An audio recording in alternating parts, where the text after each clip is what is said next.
Okay, so I'm thinking, what can I do with this? I see these cosecant and sine together, but they're not squared, so there's not going to be an identity for that. I could change everything into sine and cosine. That might be something to try. One thing I'm going to try, though, first is just thinking about it even algebraically. Couldn't I distribute this times this and this times this? I could just distribute. I see parentheses and something out front. So let's go with that. Sometimes you just got to play with it. And the higher you get in math, the higher level you get in math, the more you got to be willing to play. And be okay with maybe not getting the answer the first time and having to go try something else. So we have, if I distribute that, I would have sine theta times cosecant theta, or phi, I think is how you say that one. And then sine theta minus sine theta. A positive times a negative is a negative. Sine theta times sine theta is sine squared. I'm just going to call it theta because it's just what keeps coming out of my mouth. Okay. Now, I'm trying to figure out what to do next. I know that cosecant, when I see a reciprocal function and I don't see that it's part of something that may be an identity, it's not squared or anything, what I try to do is get rid of it. Like at this point, I'm thinking maybe we get rid of this cosecant. Because what is cosecant? It is 1 over the sine. Oh, look at that. Do you see how rewriting it and getting rid of it, instead of going towards the reciprocal functions, kind of pull away from them in a way? That could be a rule of thumb. Because sine theta over sine theta is just 1. Now I have 1 minus sine squared theta. What might you want to do now? What does that look like? Possibly. Let's go look for a Pythagorean identity that has a 1. Oh, here it is. Sine squared theta plus cosine squared theta is equal to 1. Okay. How could I get, if I'm messing with the 1 in blue, couldn't I get 1 minus sine squared theta just by subtracting sine squared theta from both sides? I'm going to put sine squared. It's not going to all fit on the screen. So I'm kind of coming off to the side and kind of messing with this. That would be cosine squared theta is equal to 1 minus sine squared theta.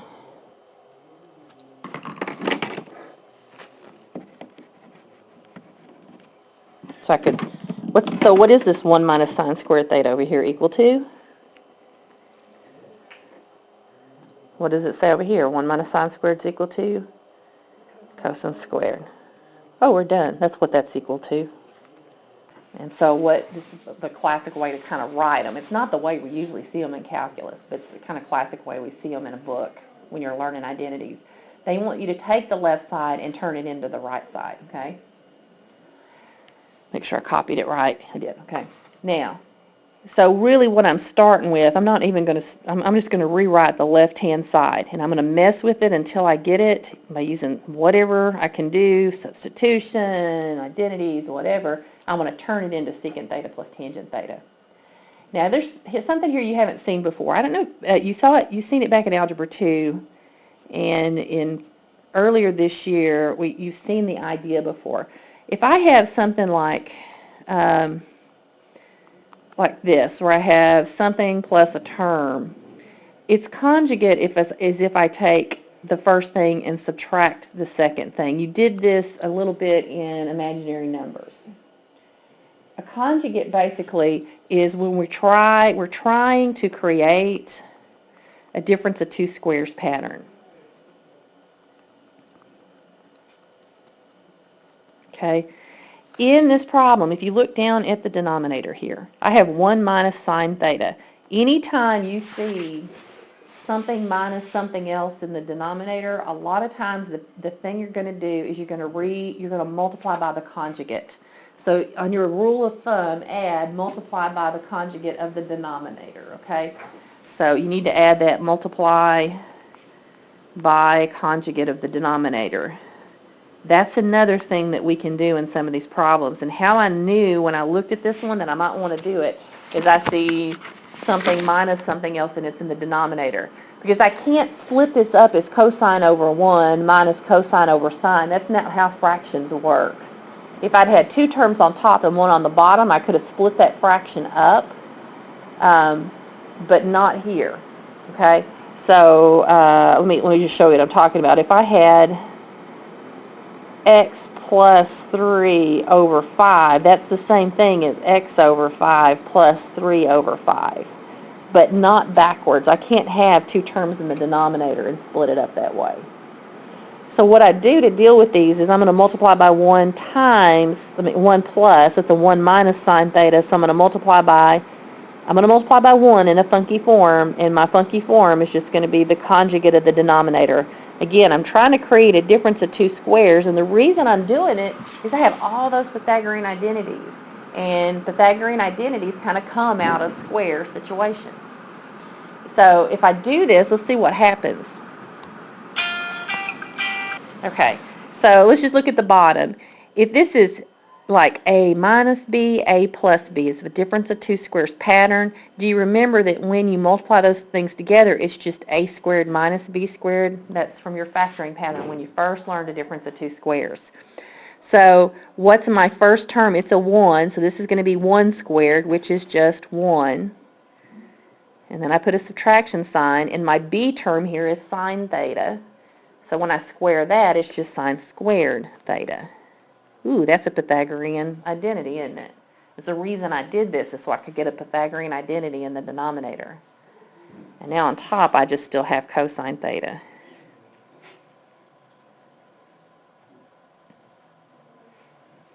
Okay. Now, again, the reason one of the things that's so nice about this is I know that 1 minus sine squared theta is cosine squared theta. If you look, I don't have really room to write it on the screen, but sine squared theta plus cosine squared theta is 1. So if I subtract sine squared from both sides, kind of like I've been doing with all these identities off to the side up here, it would be cosine squared theta.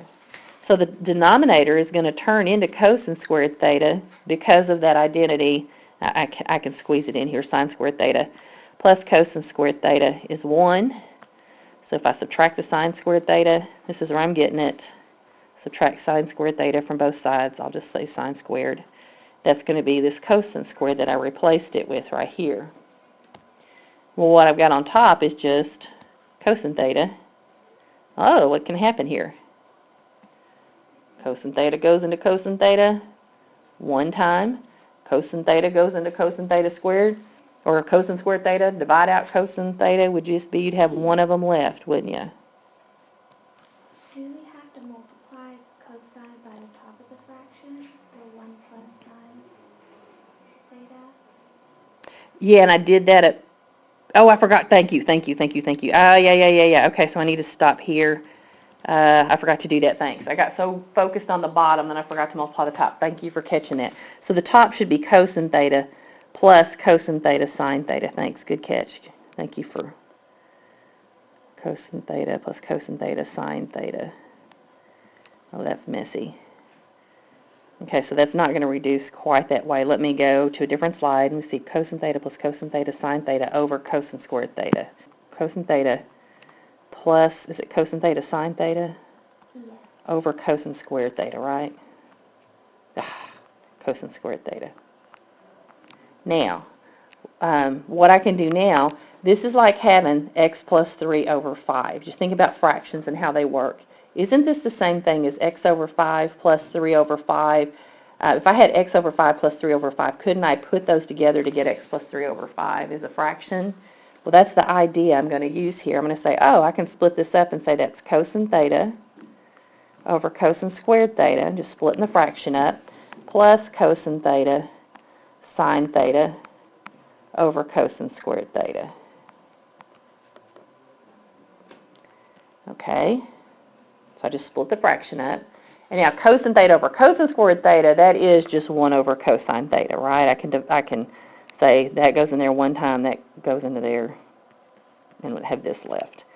Now the cosine theta over here, let's see, this one would cancel out with one of these, so what would I have left over here would be sine theta over cosine theta. Okay, so now let's look at each term. This term, 1 over cosine theta, what's that the same thing as? The reciprocal of cosine is secant, so that turns into secant theta. Let me put my plus sign. And then what over here, what is sine theta over cosine theta the same thing as? Tangent, okay? That's what they wanted me to show, that those were equal. And so you're done at that point because now you've got the expression they've listed on the right. You took the left side and you turned it into the right side.